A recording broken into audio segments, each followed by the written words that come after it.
Okay, would you open your Bibles to Matthew chapter 26, very end of the chapter, verse 57. Well, there's still a good many verses left. It's a really long chapter. But we're going to deal with the real heart of Matthew's gospel now, of course, and that is what happened those last few hours of Jesus' life, what happened on Sunday morning following, and so on. So I think you'll find not only the text itself being wonderfully rich here, but I think you'll be blessed by Dr. Boring's comments, and if I think anything needs to be added, I will do that, of course. Welcome to our class. We're really pleased you've come. We're just about to finish Matthew's Gospel, about 4 more chapters here, and we'll move along fairly quickly, but not rush past.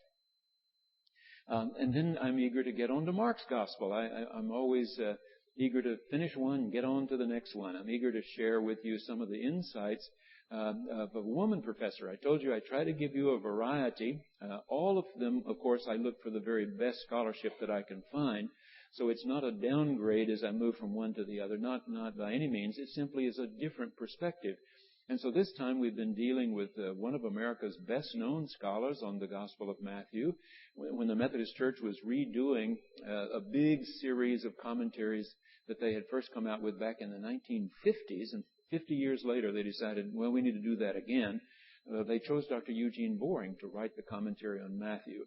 He is a disciple of Christ at TCU, the School of Divinity there, which is called Bright, B-R-I-T-E, Bright Divinity School. But when we get to Mark, we're going to shift to a woman, and not only that, but a woman Roman Catholic from Boston College. And I think Dr. Femi Perkins is really capable. I've read other things that she's done, but she sort of poured her adult lifetime into the Gospel of Mark. And so I think you will be blessed by her very faithful work and her helpful insights. So I'm looking forward to that. Thank you for joining us today. If you're new with us, please do come again. We're always glad to have new people join us, visitors, even if you're here for just a day on your vacation or something. We're glad you've come. If you haven't been to church yet, let me encourage you to stay. Our choir is going to be doing John Rudder's arrangement of Shall We Gather at the River. You know, it's funny. Musicians are funny. We had a minister of music down in Houston years ago that would not do July Revival. He just said July Revival was beneath him. He didn't do this stuff. It wasn't of a quality music and so on. We got a new hymn book back in 1969. Now this was a long time ago, as you can tell. I went to this particular church in 1967, and so I'd been there a couple of years when we got the new 1969 hymn book. And in this hymn book, this is when we became United Methodist. It was in 1968. We actually absorbed into a much bigger body, the Evangelical United Brethren, and we were trying to reach out to our strong mission work, particularly in the continent of Africa, but in South America, Central America, and so on. Anyway, that hymn book of 1969 had folk music of Africa and Guatemala and so on. And our minister of music, every Sunday night, I had asked him, I was the Sunday night preacher, will you lead us in 20 minutes of hymnody?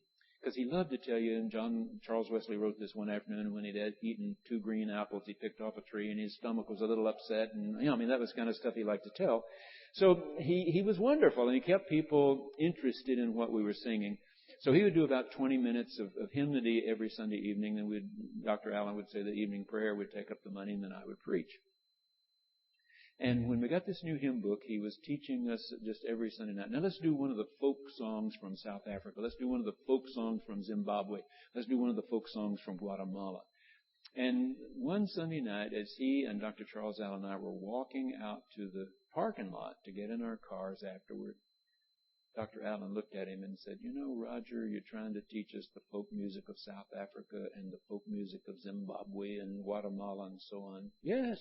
Dr. Allen, I think we should, take this music that comes right from the people's heart.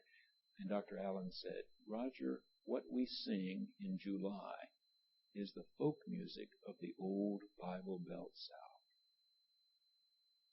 And a light came on for him. It did. He thought about that, and a few days later he said to Dr. Allen, I'll do July this year. And he did it happily ever. Well, we had a director of music here a few years ago who had come out of a Nazarene background, but he had come as far from that as he could, and he didn't want to do July Revival particularly. But when John Rutter of Cambridge University did an arrangement of Shall We Gather at the River, suddenly it was okay. You call it Beautiful River, and it's okay. So anyway, ever since then, for almost 25 years, we've had Shall We Gather at the River called Beautiful River in the John Rutter arrangement. So if you haven't been to church, it's worth staying for church just to hear what our choir does with that. It's wonderfully done. Okay, let's pray. God, we open now your book with some trepidation. We understand quite easily parts of it, and other parts of it are difficult for us. So we ask your help. We're grateful for people like Dr. Boring who help us, but we still count on you to help us, enlighten us, help us find those things that are forever true and apply them to the living of our lives, individually and collectively as Boston Avenue United Methodist Church. In Christ's name, amen. Okay, we're at Thursday night. Jesus has just been arrested and is being taken now to the house of Caiaphas, the high priest. Those of you who have been to Israel with us went to the house that they say may well have been the house of Caiaphas, and there's a number of reasons why they think it may have been. One of them is that there is a big round room down underneath the main part of the house that had a tiny little opening up at the top. And they believe that a person could be lowered down through the opening and then couldn't get out until one's hoisted out. The sides were all curved, and this one little opening right up at the top, sort of like being in a round bottle, and that you couldn't get out without somebody helping you. And they think that Jesus was perhaps lowered through that little hole and made to stay downstairs there while his fate was debated upstairs. Now, no one can prove that this was the house of Caiaphas. I find some people are more interested in the steps leading up to Caiaphas' house. It's on the side of a hill there. It's just on the south edge of the old wall part of the city. And those steps are things they can date, and carbon dating, etc. And they say these are steps from more than 2,000 years ago.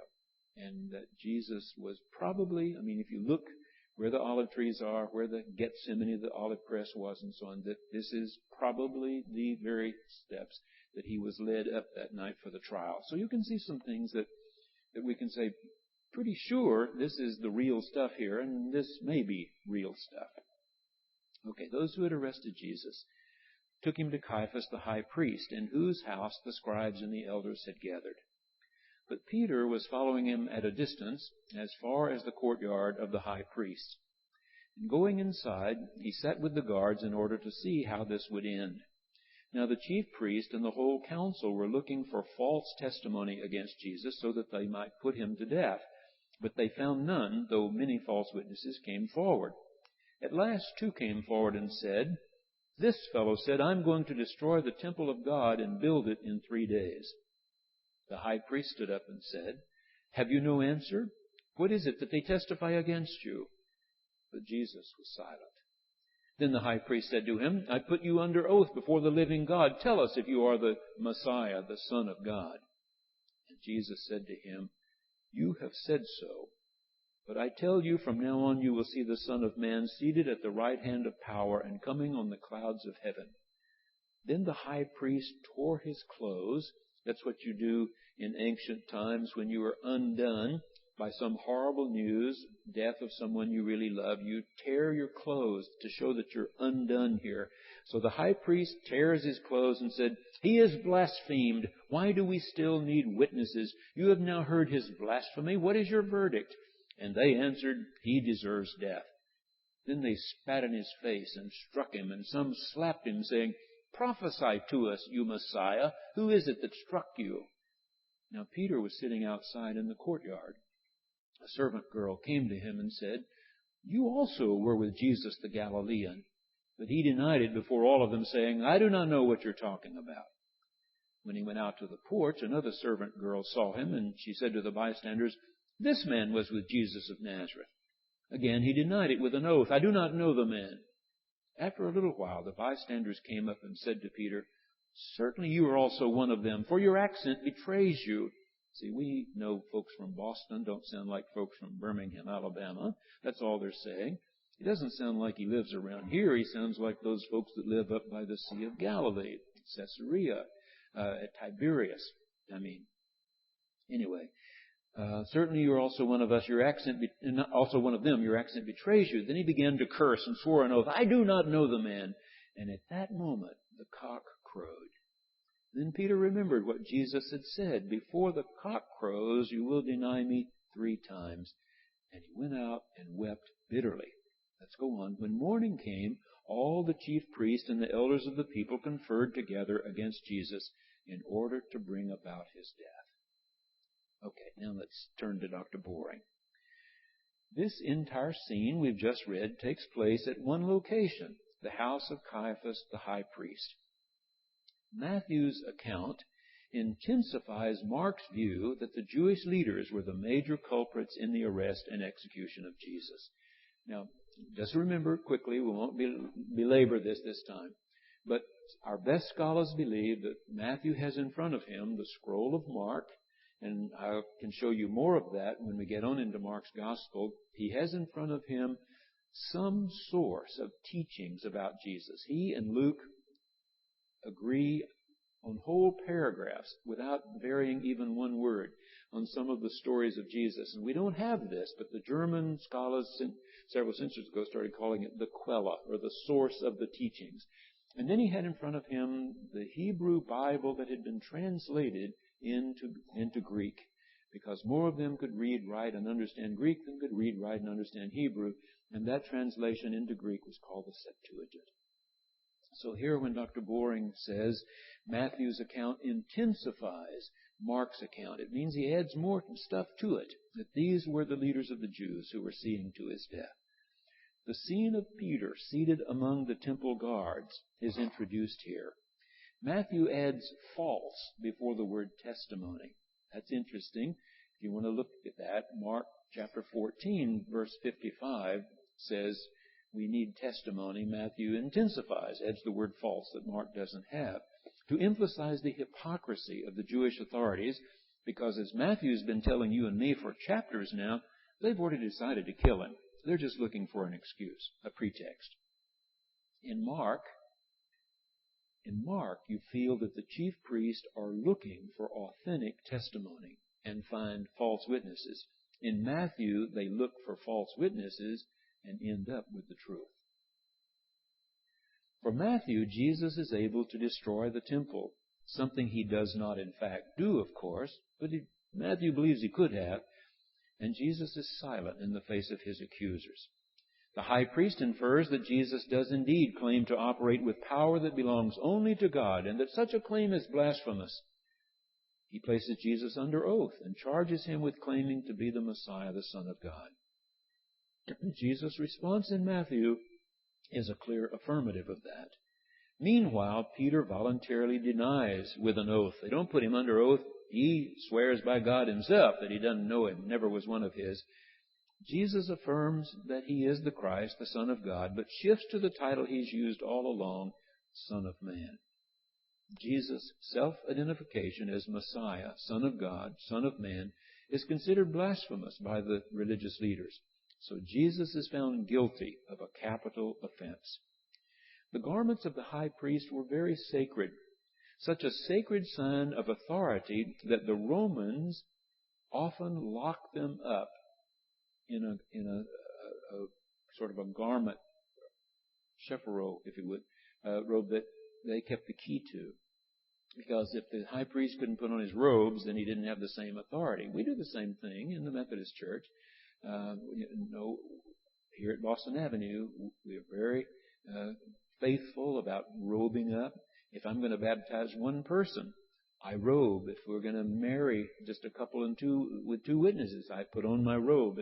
If we're doing a funeral here and so on, we put on our robe. If someone's already died, and we've had the memorial service, and then a few days later the cremains are ready to be placed in the columbarium. I go to the sacristy and put on my robe.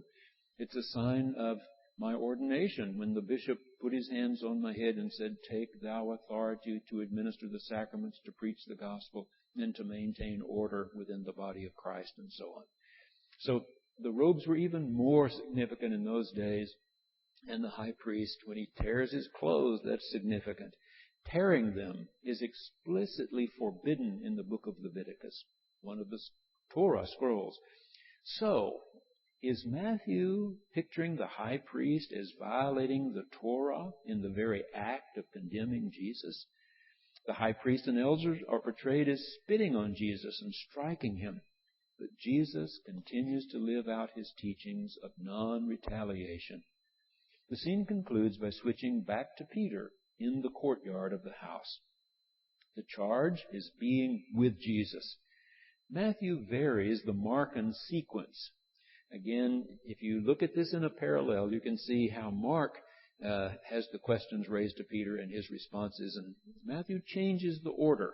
And when they do that, when you know he's looking at Mark, because we can see where he's just been copying him, and suddenly varies it, it's almost always for a reason. Matthew understands the story could be told a little more effectively another way. Now, as one who tries to tell stories well, I can understand that. Some years ago when Kevin Tully was still with us, Kevin was our minister of evangelism, and so he was the one who came forward at the closing hymn to help me identify anyone who was coming forward to join the church. And Kevin was the one we sent to the burning bush to answer people's questions and so on. So that Easter Sunday, Kevin slipped into the sanctuary after each of the three services. He was there for all three of them. And my closing story, I thought was a really good story, but I told it at 8 o'clock and I didn't think I had it. I mean, there's a way to say things, a way to phrase that last couple of sentences, and I wasn't happy with it. And so at the 9:30 service on Easter Sunday, I rearranged just the ending. I don't mean the outcome, just the way I was saying it. I rearranged the way I was saying it. And I didn't feel it happened the way I wanted it to, that it could. And so I agonized over it, and at 11 o'clock I changed it again, just a little bit. And when the service was over and we were walking out and the choir was singing the Alleluia chorus, Kevin turned to me and said, "If it makes any difference, I think you got it right." And he had noticed, you see, that I changed it just a little each time to try to get it right. So that's what Matthew's doing. Mark didn't get that just right. If you told it this way, it would be a little more effective. So that's what good storytellers do. Those of us who struggle along are impressed with those who do it wonderfully well. Okay, Matthew varies the Markan sequence so that the three challengers are first a servant girl, a second servant girl, and then bystanders. Just as Matthew has added two witnesses to the trial in which Jesus confesses the Christian truth, he is the Messiah, so also Matthew has two witnesses for Peter's denial of that same truth. Remember, in Judaism you need two witnesses, one supporting the other, to bring charge. There is no doubt that Peter denied that he was a disciple during Jesus' trial. It is very likely that anyone would have invented such a story as prominently as Peter figured in the history of the early church. He really did it. That's the point. Whereas Jesus was strengthened for the coming test by praying 3 times out there in that olive grove earlier in the evening, whereas Jesus had stood firm to his confession 3 times, Peter denies in each of his 3 confrontations. Peter adds to his oath a curse. Now the word curse is used only here in the whole New Testament, suggesting that Peter cursed Jesus, his friendship, his relationship with Jesus. Matthew has rewritten Mark's ambiguous closing line to make it clear that Peter is sorry, that he repents, and will be reinstated as a good disciple. Mark sort of leaves you hanging, just as he does about the resurrection. When we get to the Markan story, you remember Mark says the women came, found the stone rolled away, and they walked away and told no one. period. Okay, so Mark tells it differently. Matthew tells it differently from Mark. So here, where Mark just sort of leaves you hanging about what happened to Peter after the denials, Matthew wants his readers to know Peter was really sorry. And when one is really sorry, there is a chance for a new beginning. In the Matthean story, the trial and mocking last throughout the night. The rooster is already crowing and it's still going on. Okay, let's read one more verse here, just verse 2. They bound him, led him away, and handed him over to Pilate, the governor. Now, again, those of you who've been to Jerusalem, and I hope the rest of you can go someday. I've just been afraid to try to take you.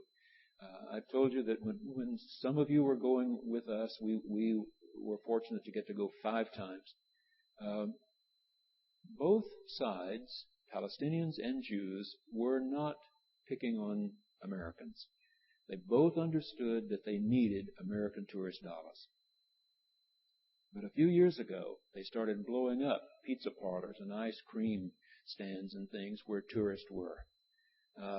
When I was with you, often one of the nights we were in Jerusalem, I would suggest, if we were at a hotel close enough, let's walk over to Behuda Street where they have ice cream and pastry shops and things, and let's just walk and stroll. And it was a wonderful place to go at night. I simply was afraid that I could not take you safely. And maybe there will be a time when we can again. But those of you who have been will recall when we went to the model of the ancient city. Remember that? It's probably a third of an acre, maybe, isn't it? Maybe a third of an acre that they have reconstructed Jerusalem of Jesus' time. Now, it was done by Jews, so they don't call it Jerusalem of Jesus' time. It was the Jerusalem of Herod the Great's time. But that's when Jesus was born, of course. And so every time archaeologists find that there's any mistake in that model, they change it. I mean, when they dig down and they find that there wasn't a walkway there wasn't a door there, or whatever, if they find any reference at all to the fact that they've made a mistake, they change it. And so it's gradually updated. But what I'm trying to remind you is that in ancient Jerusalem, as in all modern cities, there were neighborhoods for the wealthy, for the powerful. You can see their houses are bigger, they're finer. And as you get into other areas, and it has to do with the way the wind blows and so on, prevailing winds. You don't want to be downwind of the stockyards. You don't want to be downwind of where the animals are slaughtered or the sheep market and so on. So, same in biblical times. The poor people lived downwind of the bad smells and so on, and the people who had more money lived upwind where they didn't have to smell those things and so on. The palace, the fortress, was very close to the Temple Mount. And though the Roman person in charge, there's debate as to what was the proper title for him. He's called governor here by Matthew. Pilate the governor came over to Jerusalem when these big holy days came, just to be sure that he had control of the military and that he could send them to action if they needed to be, if there was any kind of insurrection. So Pilate is in town, and it's not a long walk. It's not far from the house of Caiaphas, right over to the Antonius palace there. Okay. This verse transfers the action now to Pilate's court. The historical situation is disputed with regard to the measure of local autonomy the Roman authorities permitted the Jewish leaders. Not all agree that they had much to say about anything. More believe that Pilate ruled with an iron fist. Pilate, as Roman governor, represented the real political power. Jewish leaders were allowed to carry on their religious observances and so on, as long as they didn't threaten anything Roman. The Jews have the authority to condemn other Jews, including Jesus, but Pilate would have to be the one to carry out the execution, as Matthew understood it. Let's go on, verse 3. When Judas, his betrayer, saw that Jesus was condemned, he repented and brought back the 30 pieces of silver to the chief priest and the elders. remind you, Mark doesn't tell you how much silver. Matthew tells you it was 30 pieces, which was the going price for a slave that was injured or crippled. I mean, it's to emphasize even more how little Jesus was thought of by those who are willing to pay. Judas got a pittance, a nothing, for handing Jesus over, is what's being said here. Judas said, I've sinned by betraying innocent blood. But they said, what is that to us? See to it yourself. And throwing down the pieces of silver in the temple, he departed, meaning Judas, and he went and hanged himself. But the chief priest, taking the pieces of silver, said, it's not lawful to put them into the treasury, since they are blood money. After conferring together, they used them to buy the potter's field as a place to bury foreigners. For this reason, that field has been called the field of blood to this day. Now, Matthew is writing probably about 85, the year 85. So it's already been 55 years or so since the death and resurrection of Jesus. And he's saying 55 years later, they still call this place by that name. It's been called the field of blood to this day. Then was fulfilled what had been spoken through the prophet Jeremiah. And here he's got his Septuagint right in front of him, Matthew does, and he writes, and they took the 30 pieces of silver, the price of the one on whom a price had been set, on whom some of the people of Israel had set a price, and they gave them for the potter's field, as the Lord commanded me. So Matthew finds in his Holy Writ an explanation for what he's just told you happened at the time of Jesus' arrest and now being taken to Pilate. Okay, let's get a little bit more from Dr. Boring before we go on. Matthew's Gospel is the only one of the four to continue the story of Judas after the scene of Jesus' arrest in Gethsemane. The other three all drop Judas right there at the moment Jesus is betrayed. Matthew gives you this little follow-up. Having realized that he had made a great mistake, Judas seems to have done all the right things that could be done at that point. He is sorry. He returns the money. He acknowledges Jesus' innocence and his own guilt. Yet Matthew seems to hold him up as a model of failed discipleship, one who would have been better off if he had not been born. And Matthew has told you that those who follow Jesus and then turn away from him, it would have been better for them if they hadn't been born. Here is such an example, Judas. Matthew has developed the story in terms of the biblical story of David. Remember, it's so important that he sees Jesus like David, but greater, like Moses, but greater. Matthew has developed the story in terms of the biblical story of David, whose kingdom was threatened by an opposing kingdom and who had a friend who betrayed him and then hanged himself. If you want to read that, it's in 2 Samuel chapter 17. The verb hanged occurs only these two times in the Bible. Meaning what? Matthew opened his Bible. It wasn't a book unrolled, if you would. He looked.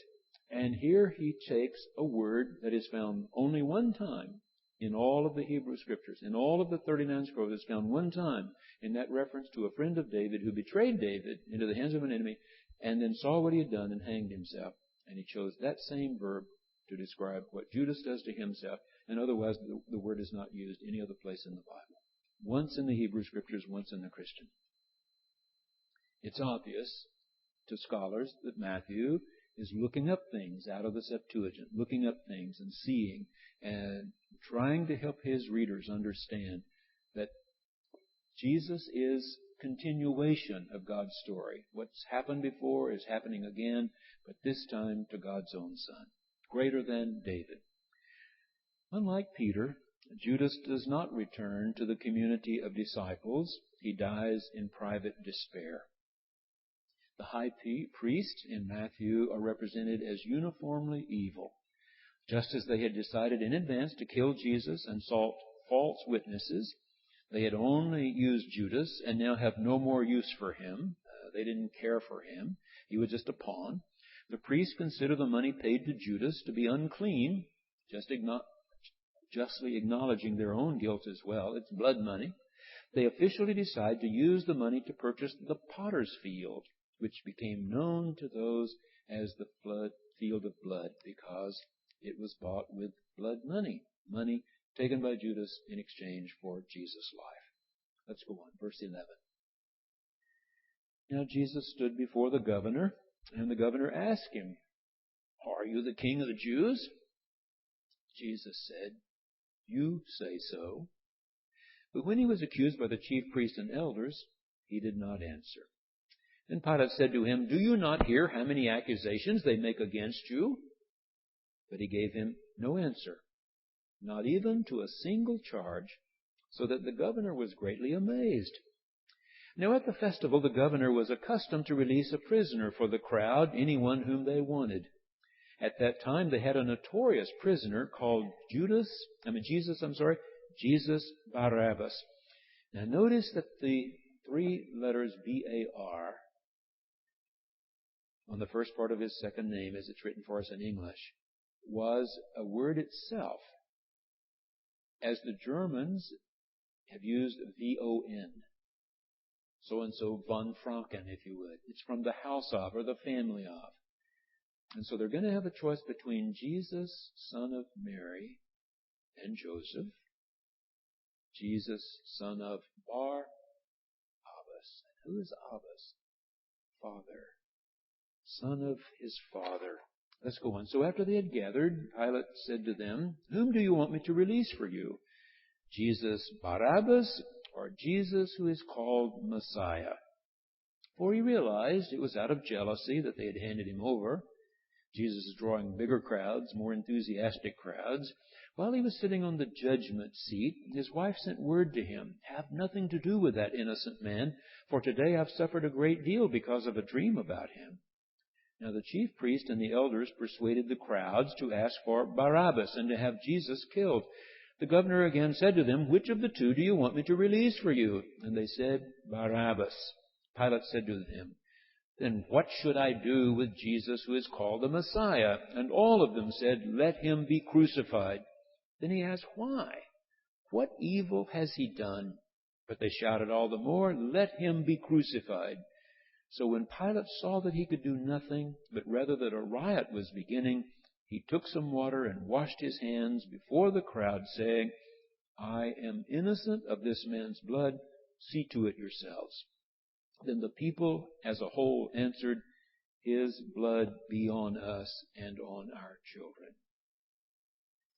You can see that we need to deal with a passage like this very carefully, because it's been used against Jews for 2,000 years. You saw what happened in Seattle this past week. A Muslim forced his way through the door of a Jewish federation and started shooting old women. 1 dead, 3 critically ill. Life support systems was the latest I heard. Did you hear about your friend Mel Gibson?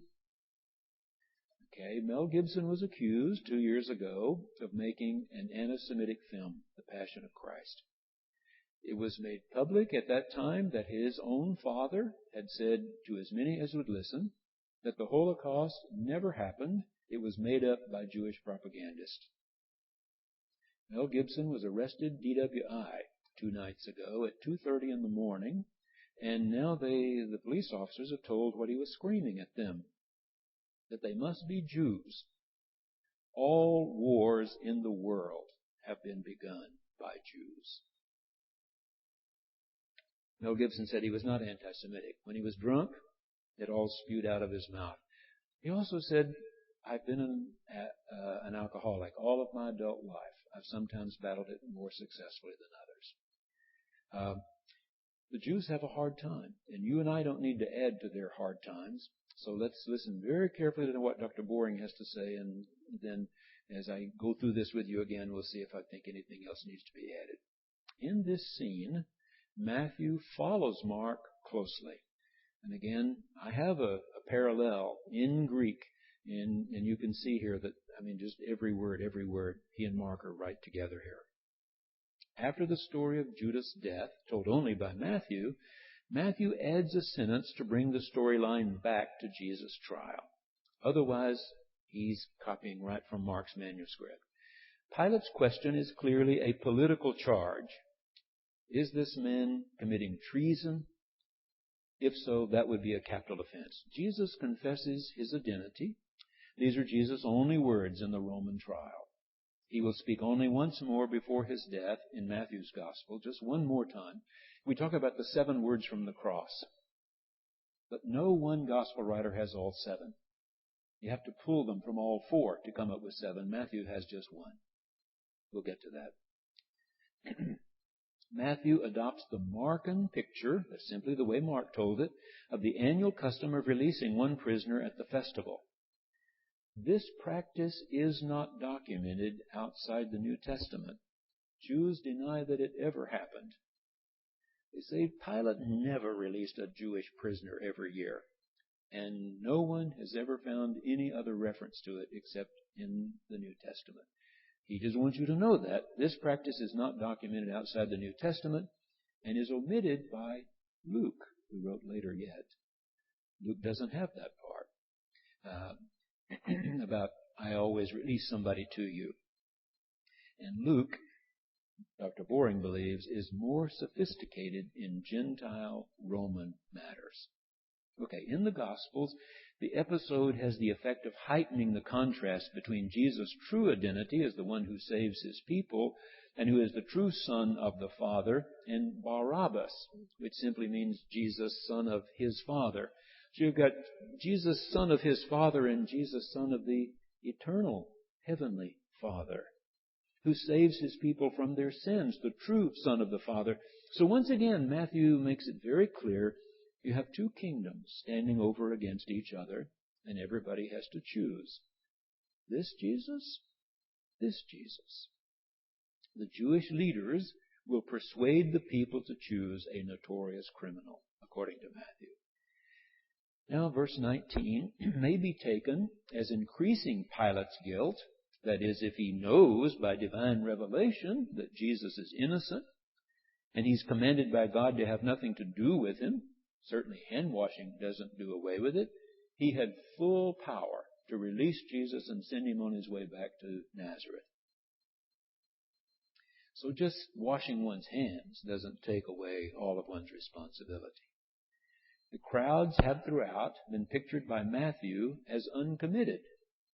The crowds are uncommitted. The leaders of the Jews in Jerusalem are moving among the crowd, telling them that they should scream out for his death. Their first sign of opposition is their presence at the arrest of Jesus. Pilate, desiring to release Jesus, miscalculates, counting on the crowd to overrule the intent of the Jewish leaders to kill him. He thinks the great body will say, we don't want that Jesus Barabbas, release the other.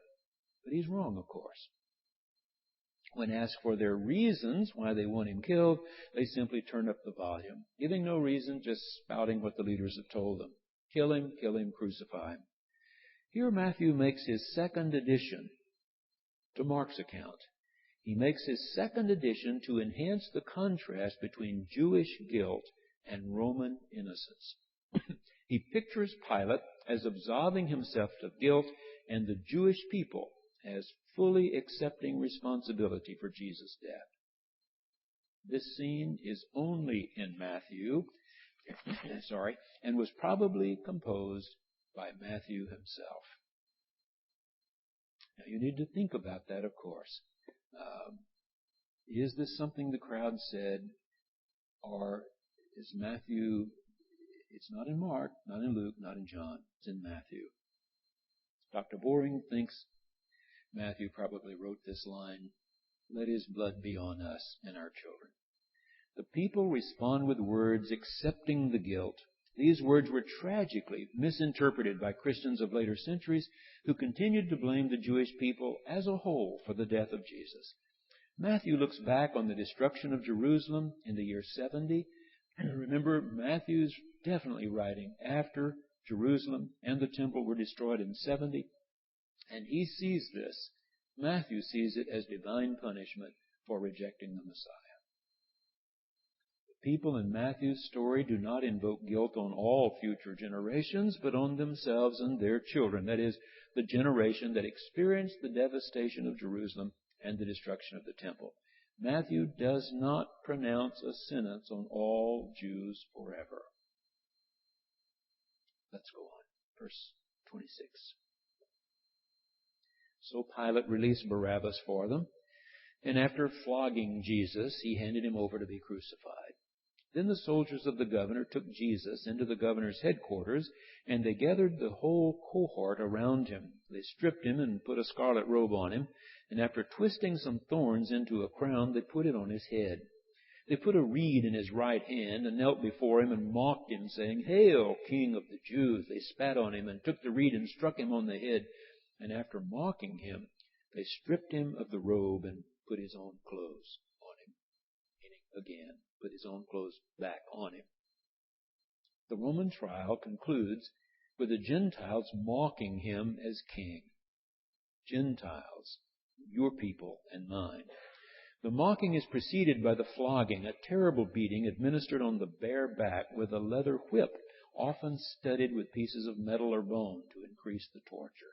Its severity was sometimes fatal. Again, pathologists and others who witnessed Mel Gibson's film said that he had Jesus beaten so many times, he would have been dead hours before it's depicted. It was far overdone in Mel Gibson's movie. We talked about that at the time. Matthew, like the other three Gospels, avoids graphic description. He doesn't go into graphic detail, just says he was whipped. The mocking scene is given in vivid detail, however. What is being said, Jesus is indeed king, but kingship is here redefined by those who are mocking him. All the accoutrements and insignia of royalty are mockingly noted. Jesus is a clown king to them, complete with robe, crown, scepter, kneeling, acclamation, all these things one would normally do before a true king. They just don't know, they've never seen such a true king as this one. In contrast to the homage paid the true king of the Jews by the Magi, remember what those who came from the east on their camels did. They fell down on their knees before him and worshipped him and offered him the most expensive gifts they had. That's the way Matthew's gospel began. Only Matthew tells us the story of the Magi, those wise ones from the east. Wise ones fall down on their knees. These stupid Roman soldiers, he says, they mock him. They don't understand at all. So the true king receives violence at their hands rather than inflicting it himself, which is what true kings usually did. Okay, let's go on. Then they led him away to crucify him. As they went out, they came upon a man from Cyrene named Simon. They compelled this man to carry his cross. Dr. Boring, let's pick up with him, because he's wanting you not to miss a verse here that's not commented upon. Matthew takes this scene from Mark. The vertical crucifixion stake was fixed in the ground at the place of execution. Okay, normally the vertical member stayed in the ground. Each new person being crucified came out of the whipping and beating and so on with the cross member on his shoulders, usually already affixed to it, so to speak. Again, the vertical crucifixion stake was fixed in the ground at the place of execution. As further humiliation, the condemned prisoner was usually forced to carry the heavy crossbar himself. Matthew follows Mark. He's going right along with Mark here and picturing Jesus as not carrying his own crossbar.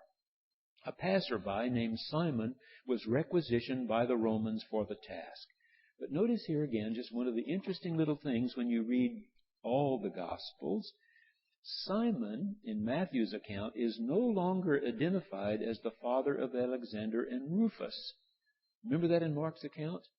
It says, they commanded one Simon of Cyrene, father of Alexander and Rufus, to carry the cross. What would that mean? Mark thinks his readers will know who Alexander and Rufus are. Matthew doesn't think his readers will know who Alexander and Rufus are. He leaves them out. to me, it just simply personalizes it and says these were two different men telling the story differently. Apparently, they had been known in Mark's community, but not in Matthew's. The fact that Simon is originally from Cyrene, that's in northern Africa, the modern nation of Libya. It's in Libya. Anticipates the mission to the Gentiles. Remember, Matthew's the one who's going to have the Great Commission.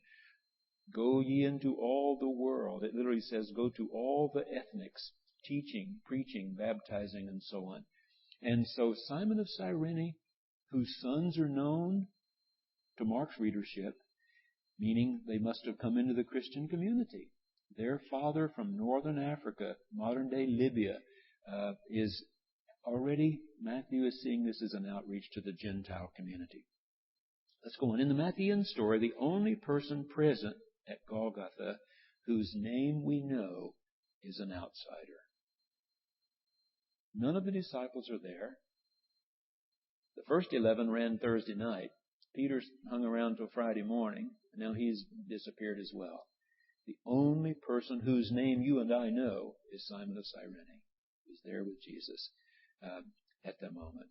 That a stranger named Simon is forced to carry Jesus' cross emphasizes in Matthew's account the abandonment of Jesus' own disciples, especially the one named Simon. Peter, the one he counted on more than any other, is not there. There is a Simon there, but it's not Simon Peter. It's Simon of Cyrene, who would be a Gentile, probably. Okay, one of us. And the ministry will go to the Gentiles as Matthew understands it. Okay, a little farther, verse 33. And when they came to a place called Golgotha, Matthew's afraid his readers won't know what that means, so he tells them, place of a skull. They offered him wine to drink mixed with gall, but when he tasted it, he would not drink it. And when they had crucified him, they divided his clothes among themselves by casting lots. Then they sat down there and kept watch over him. Now over his head they put a charge against him which read, This is Jesus, the King of the Jews. Then 2 bandits were crucified with him, one on his right and one on his left. Those who passed by derided him, shaking their heads and saying, You who would destroy the temple and build it in 3 days, save yourself. If you are the Son of God, come down from the cross. Notice these words, if you are the Son of God. And in Greek, they are identical to the words spoken by the tempter right after he was baptized in the desert all that time ago. If you are the Son of God, speak. All these little rocks out here will become loaves of bread and so on. You remember? If you are the Son of God, come down from the cross. In the same way, the chief priest also, along with the scribes and the elders, were mocking him, saying, He saved others. He cannot save himself. He is the King of Israel. Let him come down from the cross now, and we will believe in him. He trusts in God. Let God deliver him now, if he wants to, implying God doesn't want to, for he said, I am God's Son. The bandits who were crucified with him also taunted him in the same way. From noon on, darkness came over the whole land until 3 p.m. And about 3 o'clock, Jesus cried with a loud voice. And this is the only one of the 7 words that Matthew has. And here, they think he's calling Elijah because the first 2 syllables in Elijah are the first 2 syllables in the oldest name for God they had. And it is Eliha. And God's oldest name they knew was Elohim. Remember? And I've told you that I never heard this in my own mind so hauntingly as when I was with the seminary singers at SMU. Our director of the seminary singers later was director of choral music for the whole university choir. Died just a couple of years ago, but he brought the SMU choir to our church about 7 or 8 years ago, Dr. Lloyd Fouch. And he had arranged a musical setting of the 7 last words. When I was in the seminary singers, it was an all-male group. It's almost 50% female now at all of our mainline seminaries, but it wasn't then. We were all young males, early 20s, right out of college. And I remember he chose a tenor that had the most beautiful, piercing voice to sing these words. And it came out similar way to you hear sounds coming from grieving women in the Middle East today. This plaintive tenor voice sang out, Eli, Eli. It would make you shiver that Jesus was crying, Eli, Eli, lama sabachthani, my God, why hast thou forsaken me? When some of the passers-by heard it, they said, this man is calling for Elijah. At once one of them ran and got a sponge, filled it with sour wine, put it on a stick, and gave it to him to drink. But the other said, wait, let us see whether Elijah will come to save him. Then Jesus cried again with a loud voice, but Matthew doesn't tell what he said, and breathed his last. At that moment, the curtain of the temple was torn in two from top to bottom.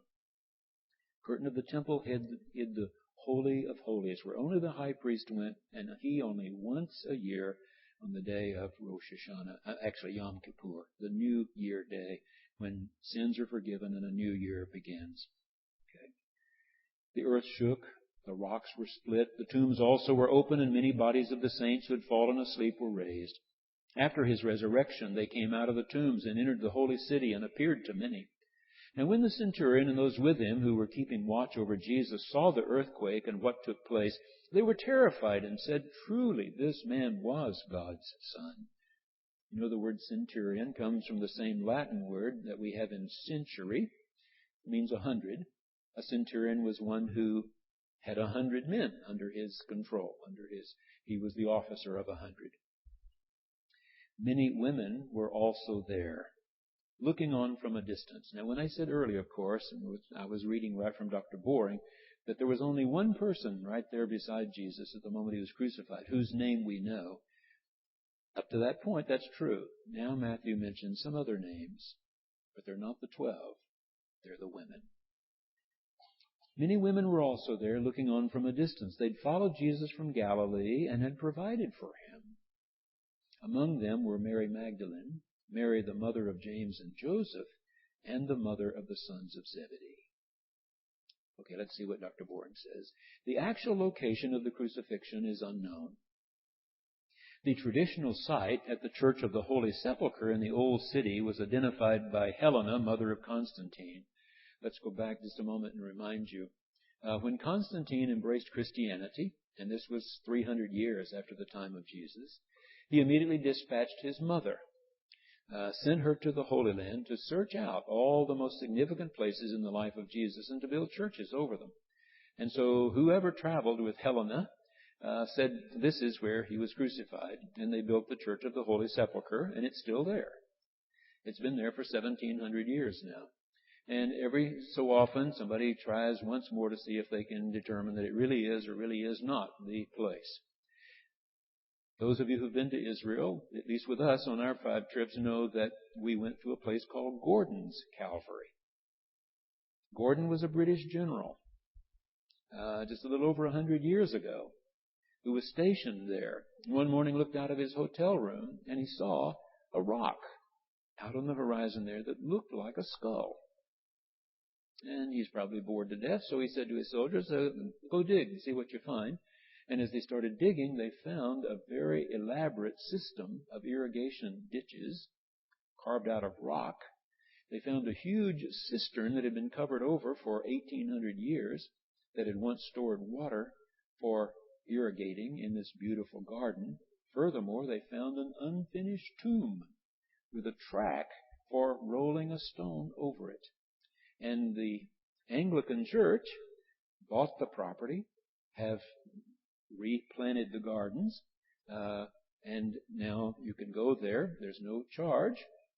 You may go. They do ask that all who come take up an offering, all the groups, but they will prepare communion for you if you have an ordained clergy person there to help you. And they have different little areas. Some of you remember they have little areas among the greenery and so on where 5 people or 50 people, can gather and have a quiet time and communion at the garden tomb. Okay. So Dr. Boring's about to talk about that one. Gordon's Calvary, just outside the present city walls, was identified by a British general in the 19th century on the basis of the shape of the hill. But Golgotha, in Latin it's Calvaria, so we have cavalry. Both Golgotha and Calvaria mean skull. It's never called a hill in the Bible. Its location on a hill is unlikely, since crucifixions were intended to have a public message and were located by the Romans right beside the busiest public thoroughfares. Matthew follows Mark in locating the site of the execution outside the city walls. Mark had pictured Jesus being offered wine with myrrh, itself a delicacy in those days, but something also used as a narcotic to ease the pain of the condemned. Matthew changes Mark's word, myrrh, to gall. Mark's helpful narcotic becomes in Matthew a cruel joke played on Jesus. Matthew has Jesus taste it and then refuse it. None of the evangelists wished to portray a drugged or unconscious Jesus on the cross, but as one who was fully aware and fully able to speak. As with the flogging, the actual crucifixion is mentioned in just one word in Matthew. They crucified him, giving you no other details. The main verb deals with dividing the garments of the condemned, expressed in words taken again from Psalm chapter 22. In earliest Christianity, Psalm 22 became a key source of imagery for portraying the passion of Christ. In this psalm, a desperately sick person laments to God that relatives are already dividing up his or her belongings. And Charles Dickens picked up on that with A Christmas Carol and shows old Scrooge being taken to his apartment by the ghost of Christmas future, showing them already dividing up his garments, believing him to be dead when Scrooge, of course, isn't dead yet. Okay. Matthew adds the detail that the soldiers sat down and watched Jesus. That's not in Mark. The deep irony of the whole trial, the mocking, the crucifixion, is concentrated on a placard placed on the cross. It was intended, too, as a crude, coarse joke, but the reader knows, you and I know, it's profoundly true. He is the King of the Jews and of all God's people everywhere, whether they know it or not. The two crucified with Jesus are described, as in Mark, as bandits, which can refer to criminals, to robbers, or can mean revolutionaries, zealots, freedom fighters. Josephus uses the same word to describe those groups. In Matthew, Jesus is not classed with revolutionaries, but with common criminals, thus increasing the humiliation. And while Jesus is on the cross, in Matthew, he's derided by 3 groups. The passers-by deride him with the charge of claiming to destroy and rebuild the temple. Their challenge for the one who saved others to save himself is not the refutation of his claims, but the very truth taught by Jesus. Second, the whole Sanhedrin is pictured as being present, as chief priests, scribes, and elders join in the taunt, this time using the very words of Psalm 22, verse 9. They challenge him to come down from the cross. And third, the robbers join in the same derision. Now, in one of the Gospels, one of them says to the other, "How can you be so cruel to him? You and I deserve what's happening to us. This man does not." Matthew has none of that in his. The people crucified on either side of him challenge him to come down. There is no repentant thief in Matthew's account. Jesus suffers among criminals with no friend, no relative, no disciple, no convert present. The noon to 3 p.m. period is taken from Mark. Matthew does not adopt this schema, so this is his first reference to time. Matthew probably intends the darkness to be worldwide as he understood it. This is the first of the signs that the crucifixion and resurrection of Jesus is a prefiguration of the parousia, the coming again when cataclysmic things occur. Jesus' only articulate word from the cross is the first line of Psalm 22. In Matthew, that's the only thing that they made out. There was another cry, but Matthew doesn't tell you what it was. The human Jesus is pictured as dying with a cry of anguish and abandonment on his lips, and yet not of despair. In the darkness and pain, he still addresses his lament to God. My God, my God. Matthew has slightly adjusted the language from Mark's Aramaic. Mark wrote Eloi, Eloi, which is Aramaic. Matthew changes it to the Greek, which is Ele, Ele. This also facilitates the bystanders' misunderstanding that Jesus is calling for Eliha, or Elijah. One of the bystanders wants to offer Jesus a drink of some of the cheap wine carried by soldiers. It's soured and very cheap stuff, so it's called vinegar. And I understand, I'm not a wine drinker myself, that wine can take on the properties of vinegar if not cared for, getting too old or whatever. He's offered this in order to prolong his life a little. But others, wanting to increase his distress, forbid it in Matthew's account. The change from he expired to he yielded up his spirit reflects Matthew's view of a Jesus who dies a truly human death, but still with the lordly dignity of one who is the Son of God. They have not taken his life, he's given it to them. Now the eschatological, which means end-time signs that began with the darkness, continue as Jesus dies. The temple curtain is split from top to bottom. Matthew has in mind the veil that separates the most holy place from the rest of the temple. Ripping this curtain effectively demolishes the temple as the site of God's presence and places God's presence on that cross. The eschatological signs continue with an earthquake that splits the rocks. The tombs of Israelite saints are opened as Jesus dies. These saints are Jewish people who are brought to life by the death of Jesus. Already in the death of Jesus, the dead-raising power of God has broken in. Jesus' death and the eschatological events it triggers have a profound effect on the Gentiles nearby. The Roman execution squad is converted by seeing these events. In Mark, only the centurion says this is the Son of God. In Matthew's account, it's all the soldiers at the foot of the cross. In Matthew, they signify this by reciting in unison, truly this one was the Son of God. Matthew follows Mark in picturing certain women as viewing the crucifixion from a distance, who will be able to validate the death and burial, and who will serve as witnesses to his resurrection. Mary Magdalene is clearly identified. Mary, the mother of James and Joseph, may be the mother of Jesus himself. But if so, this is a peculiar way to identify her. Mark's Salome has been replaced by the mother of James and John. The mother of the sons of Zebedee reminds the reader of the absence of Jesus' disciples. Their mother is there, but they are not there. The presence of the women is substituting for these men who are cowering in fear. These women have a key role as witnesses to the crucifixion and resurrection, and they are still present after all the male disciples have run away. Well, we got to stop.